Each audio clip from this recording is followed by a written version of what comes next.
Welcome to Regulatory Requirement for Medical Devices and In Vitro Diagnostics in India, Lecture 6. Lecture 6, that is Technical Personnel, Manufacture of Medical Devices and In Vitro Diagnostics. Why technical personnel is required for manufacturing of medical devices or in vitro diagnostics or any of the product which relates to the medical devices.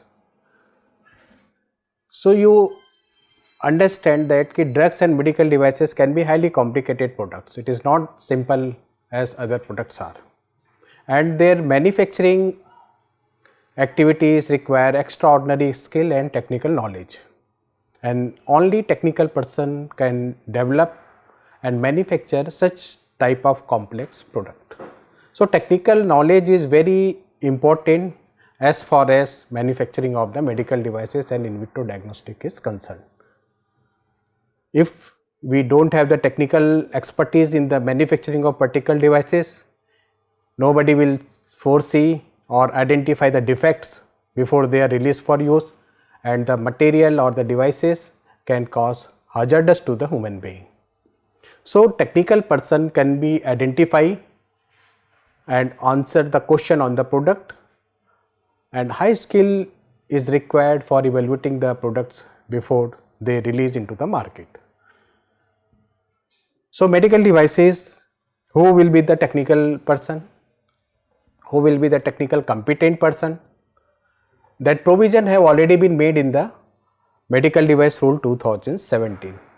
For manufacturing of medical devices, the person having adequate experience and qualification. What will be the qualification? The clearly mentioned in the Rule 20.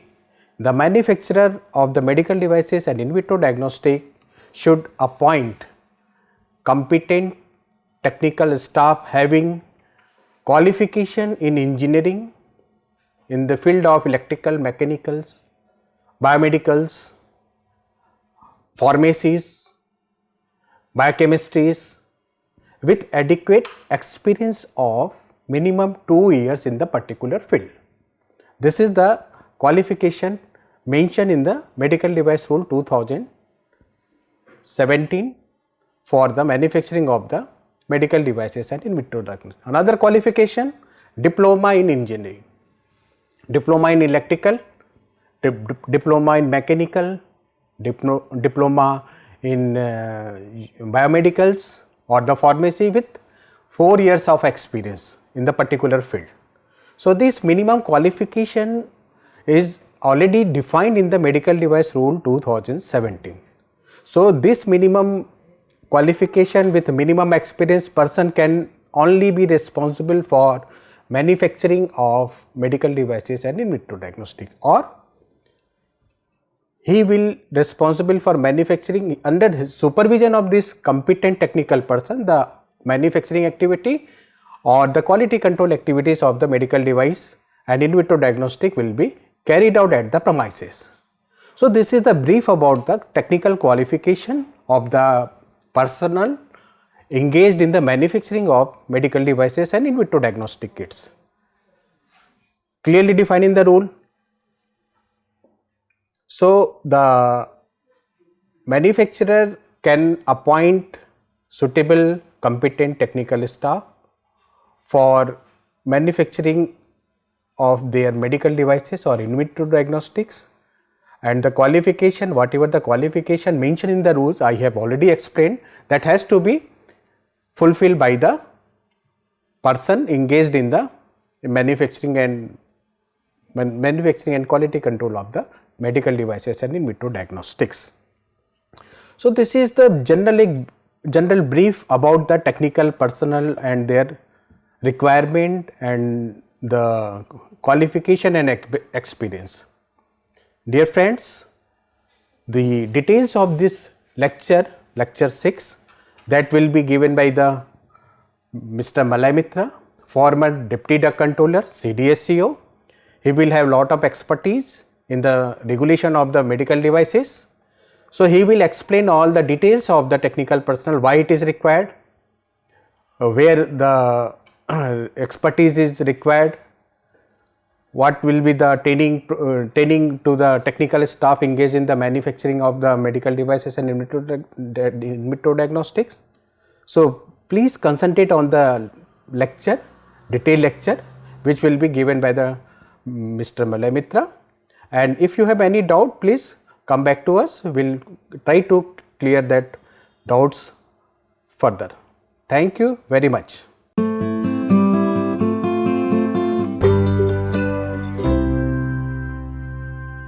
Hi, in this particular presentation, we are going to talk about the technical personnel and with a reference to manpower required in the manufacture of medical devices. Introduction. It's very important to know that manufacture of any item under the Drug and Cosmetics Act require a competent technical person by law. Products manufactured are controlled and based on science. The manufactured products are required for the sick or persons with disabilities. The products must be zero defect. Therefore, defective products can harm a person, and also the manufacturer for such products are liable to be punished under law.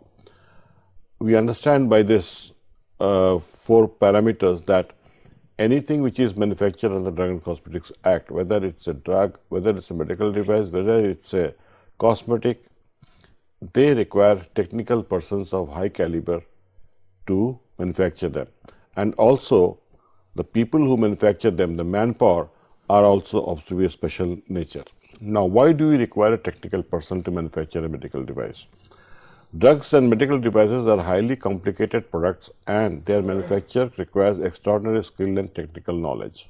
Anybody who is not technically qualified or competent enough cannot manufacture a drug or a medical device.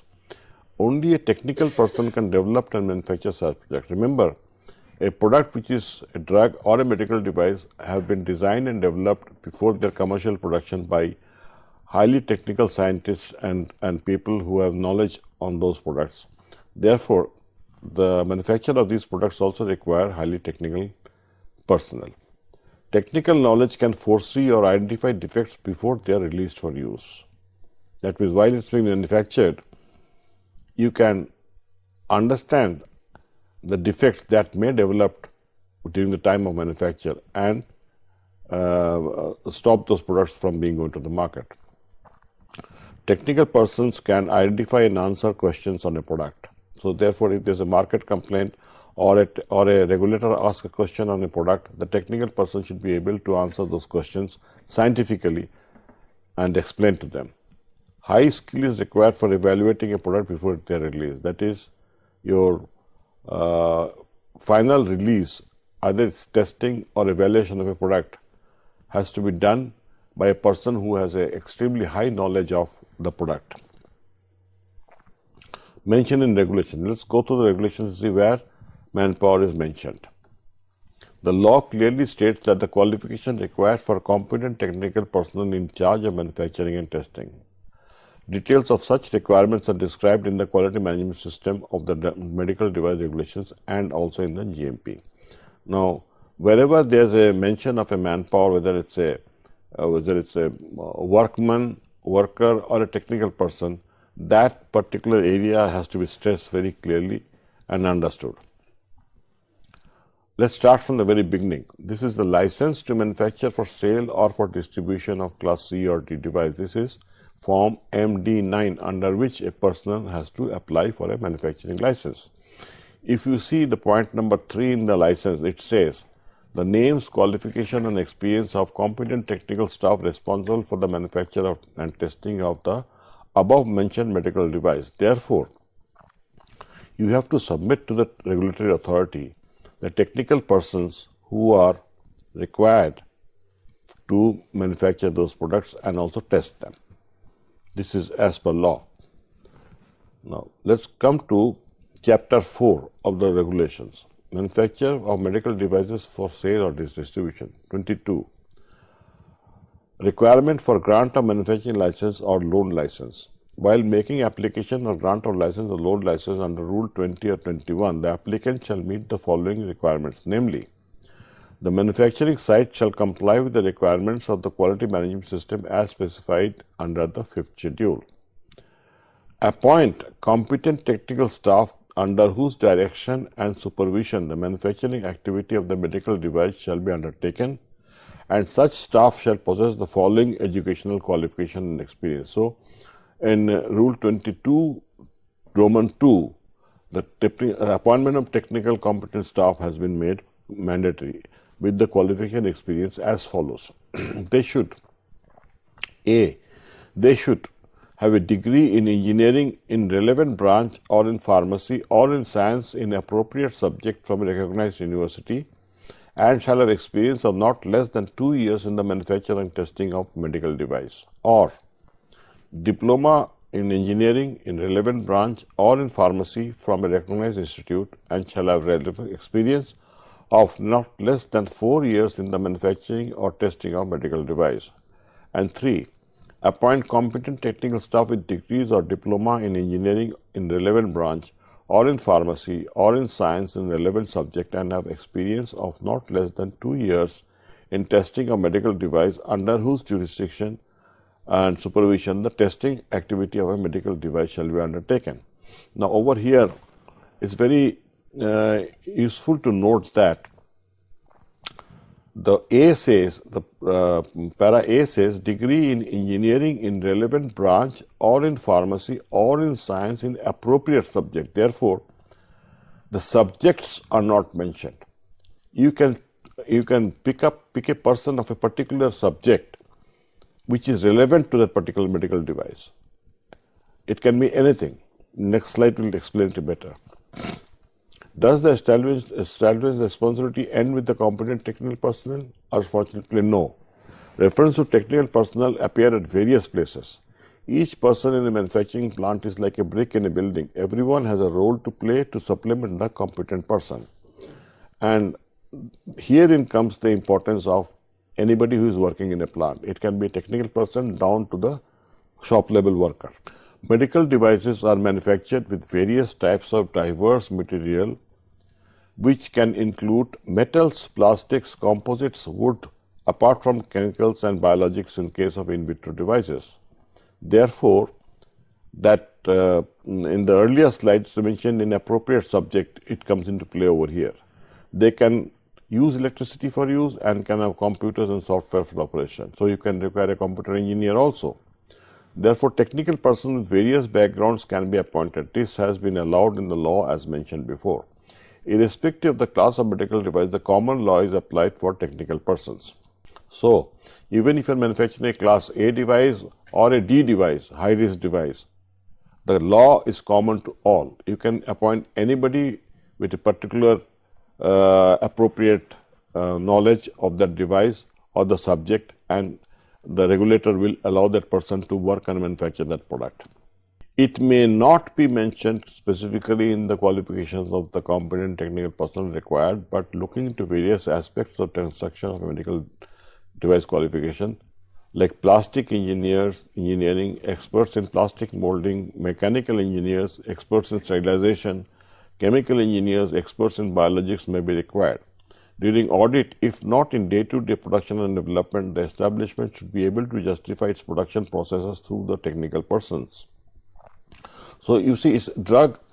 This is another definition between drug and a medical device. A drug requires a person who has experienced the manufacture and formulations, which are chemical entities, and do not require diverse engineering backgrounds like in medical devices.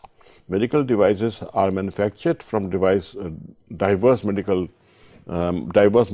though you require diverse backgrounds. In case of drugs, it's a manufacturing process is a process which is required. It's common to all products, whether it's a paracetamol tablet or a highly potent antibiotic. The manufacturing process requires some similarities. Therefore, a common educational qualification can help in those cases, but not in case of medical devices. Let's go to the site master file or plant master file, where it mentions personnel. More comprehensive details of the responsibilities of personnel is elaborated in site master file or plant master file. This is an important document as may prepared with care, giving details of the plant. anything mentioned in the document should be verifiable. That means anything you place in the plant master file or SAT master file, you should be able to explain that in reality in the plant where it exists. Part 3, Appendix 1, Contents of the site or plant master file. The manufacturer shall prepare a succinct document in the form of site master file containing specific information about the production, air or control of device manufacturing carried out at the premises. Relevant portions mentioning personnel is discussed here. So, if you go through the Appendix 1, you will find personnel being mentioned at various places. Part 1 is general information, brief information on the site including name and address, relation to the sites, manufacturing activities, any other operations carried out, name and exact address of the site including telephone or fax number, type of medical devices handled on the site and information of the specificity, toxicity or hazardous substances handled, mentioning the way they are handled and precautions taken, short description of the site including location, immediate environment, etc. Now, number of employees engaged in production, quality control and warehousing and distribution. This is extremely essential. If you read with the above paras, type of medical device handled, short description of the site, they should match with the number of employees engaged in the production, quality control, warehousing and distribution. Use of outside scientific, analytical or other technical assistance in relation to design, manufacturing and testing. Now, this is also very important because this also gives references to technical personnel. If you test the product in your own laboratory, you should have technical personnel appropriate to the testing of that particular medical device in your own laboratory. If you test it outside, if you take outside technical assistance, then that has also been mentioned, and that technical assistance outside, which is a laboratory basically, should also have technical personnel appropriate for testing that particular medical device. Then we come to short description of the quality management system, the company, device details, etc., etc. Personnel.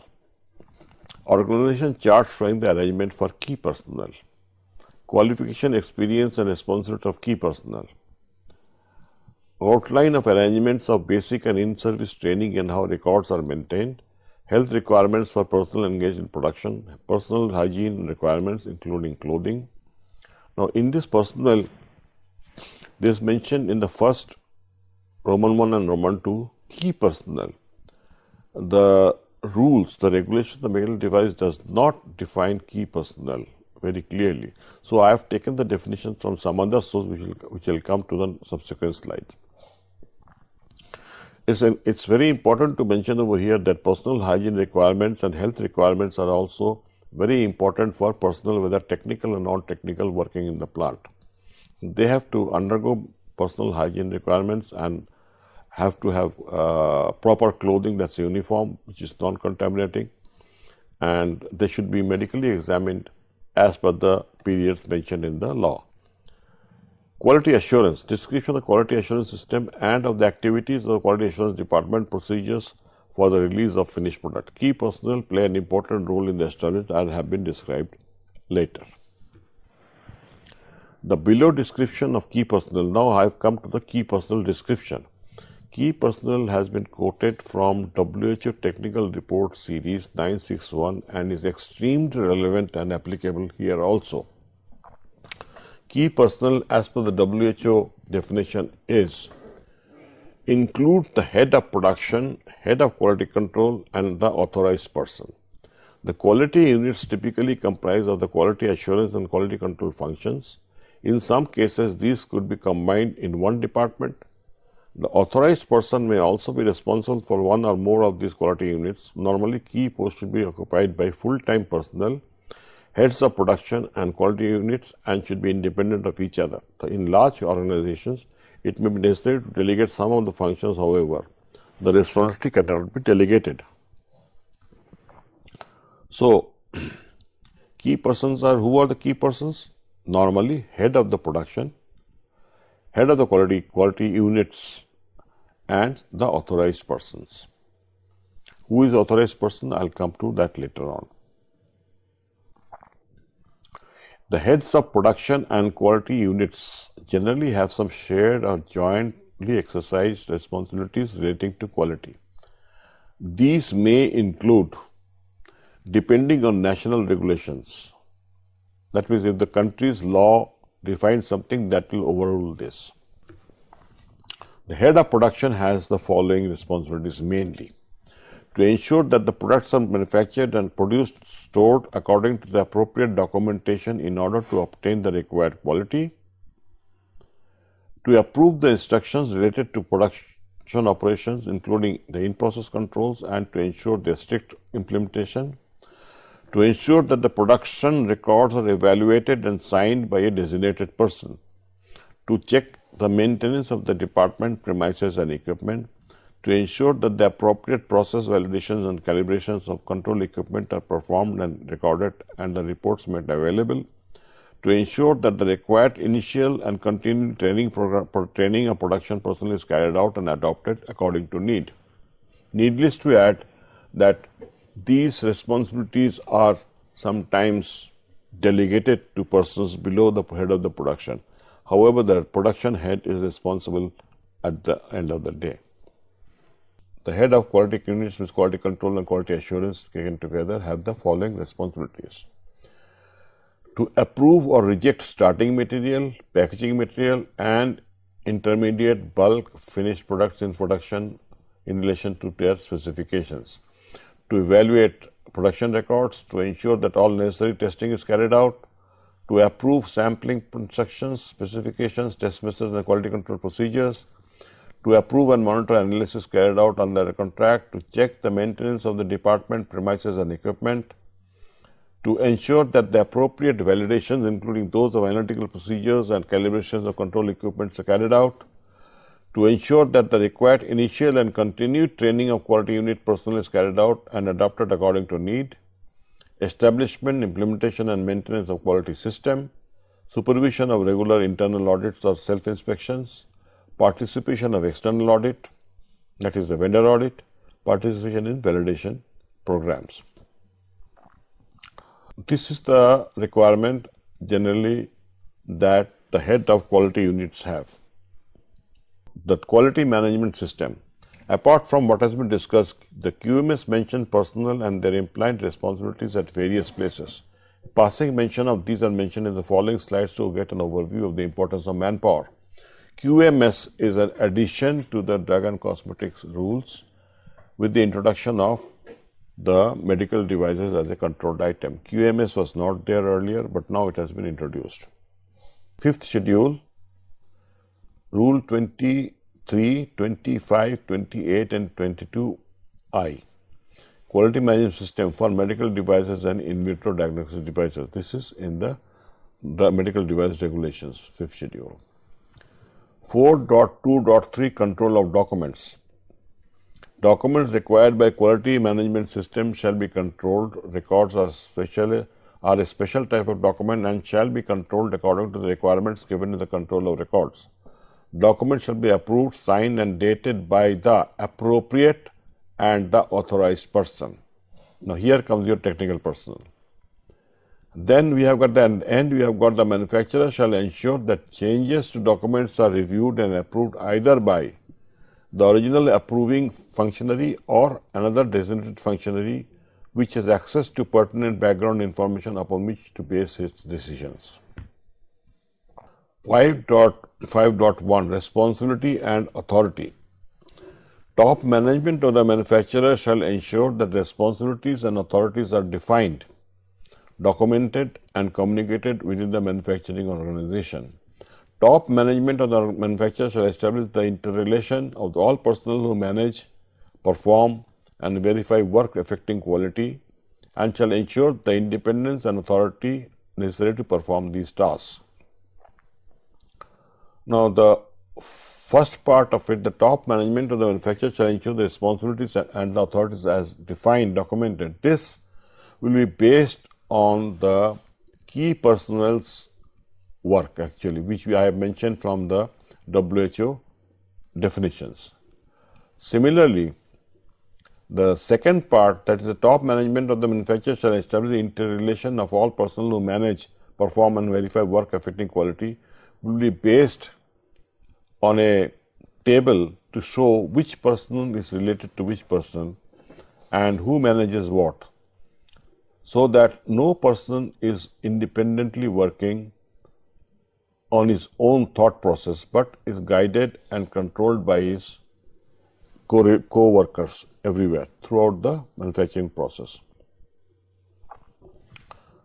5.5.2 is management representative. Top management shall appoint a member of the management who, irrespective of other responsibilities, shall have responsibility and authority that include ensuring that the processes needed for quality management system are established, implemented and maintained. Reporting to top management on the performance of the quality management system and any need for the improvement, and ensuring the promotion of awareness of regulatory and customer requirements throughout the manufacturing organization. So, this management representative is a person from the top management who will ensure that the quality management system is working properly. He may not be an expert in all these things, but he should be able to understand what is required and is reported to by the other members of the manufacturing and other technical personnel for their needs and requirements. And if required, if it is not, he is not able to address those, he shall report these to the top management for compliance. Human resource general. Now we come back to some personal portion of the QMS. Personnel performing work affecting product quality shall be competent on the basis of appropriate education, training, skills and experience. Number of personnel employed shall be adequate and in direct proportion to the workload. Prior to employment, all personnel shall undergo medical examination including eye examination and shall be free from communicable or contagious diseases. Thereafter, they shall be medically examined periodically at least once a year. Records shall be maintained thereof. Therefore, we see from this slide that all personnel who are appointed in a manufacturing plant of a medical device should have appropriate education, training, skills and experience. Now, even a personnel who is working in a sorting area for sorting finished medical devices should have appropriate training and skills in that area. If not, he should be trained according to the QMS. Competence 6.2.2 Competence, awareness and training. The manufacturer shall determine the necessary competence for personnel performing work affecting product quality. So, a person who is not competent to do a work shall not be put into that work, but should be put in some other work where he is competent. Provide training or take other action to satisfy these needs. Evaluate the effectiveness of the actions taken. Ensure that its personnel are aware of the relevance and importance of their activities and how they contribute to the achievement of the quality objectives. This means that a person who is working in an area in a manufacturing plant, if he is not told the reasons for his action and he does it mechanically, he will not achieve the competence that is required. He should be explained and told why that person is doing that particular work in a particular manner.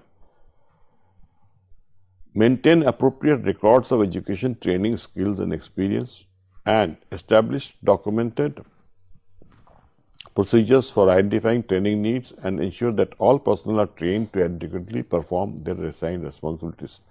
This training is very, very important in QMS, and this training should be imparted to not only workmen and middle level workers, but also to competent technical staff now and then.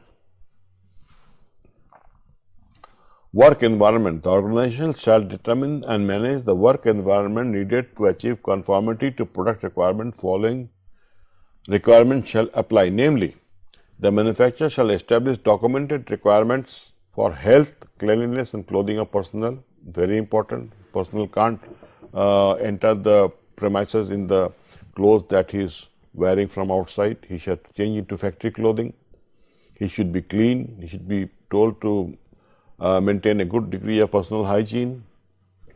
If work environment conditions can have an adverse effect on product quality, the manufacturer shall establish documented requirement as per Annexure A of the schedule for the work environment conditions and documented procedures of work instructions to monitor and control these work environmental conditions. The manufacturers ensure that all personnel who are required to work temporarily under special environment conditions within the work environment are appropriately trained and supervised by trained personnel. That means these days, firms employ temporary workers on a daily wage basis. These workers are the most dangerous workers as far as the environmental safety of a product is concerned. They are usually given to unskilled works like stacking of pallets and unloading and unloading. But if they are required to be put in special areas where a skill is required for working, they should be clearly trained and adjust to be able to work in those environments. If appropriate, special arrangement shall be established and documented for the control of contaminated or potentially contaminated products in order to prevent contamination of other products, the work environment or personnel. All personnel shall wear clean body covering appropriate to their action. Smoking, eating, drinking, chewing or keeping food and drink shall not be permitted in production, laboratory and storage areas. This is very, very important as it's understood from the sentence itself. It is apparent that competent technical personnel and other personnel play a very vital role in the quality of a medical device. It is the collective responsibility of everyone to ensure that they carry out the assigned responsibilities as per the procedures to get the required product of appropriate quality. It is well known that quality management system ensures that quality is built into the product and that the final testing release does not guarantee performance. What it means in a nutshell is that you cannot test a medical device. Some of the medical device can be tested destructively, but most can't. So you, like a drug, which is a sample is taken from the final lot and destructively tested, it doesn't affect the final quality of the product, but you can get a general idea of the quality of the product in that destructive testing. In case of medical devices, a product cannot be destructively tested. For instance, a manufacturer manufacturing, say, 20 stents per day, each stent costing around 20,000 rupees. You cannot expect the manufacturer to take one of those stents in their laboratory and one won't do the job. It will like a number more than one to be taken to the laboratory and tested in a manner which it destroys the product. So the quality has to be built into the product, and a major component for building that quality into the product is manpower, technical and otherwise. Now, some of the question and answers are over here, very simple one. However, you will be getting much more question and answers. We have to submit later on for assessment. Thank you very much.